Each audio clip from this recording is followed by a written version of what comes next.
ингээ хотод ингээд нэг гайгүй бариста ажилд авъя гэдэг юм бол ядаж нэг суурьтай хүн олдно. Тэнд бол бид нар бүгдийг сургаж байгаа гэдэг ч юм уу, зах зээл арай бага байна гэдэг ч юм уу.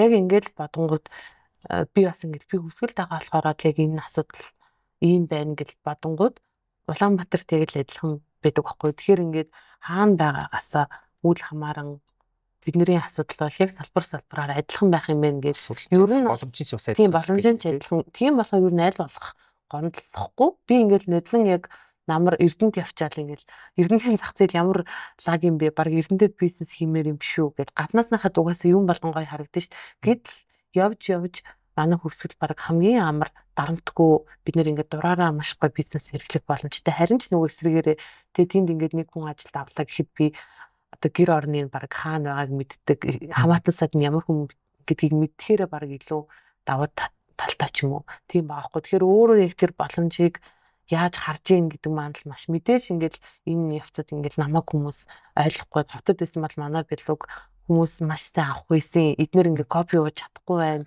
Гэх мэтчлэн ингээд бохимдож унж босгүй бол маш их байсан. Гэхдээ тэгэл эцэст яг ингээд тэрийгээ ингээд сайн талархаж нөгөө нэг сайхан юмыг хүлээгээд хэрэггүй өөрөө сайхан байгаад өөрөө боломжийг хараад явхад бол надад ер нь болох юм гэж.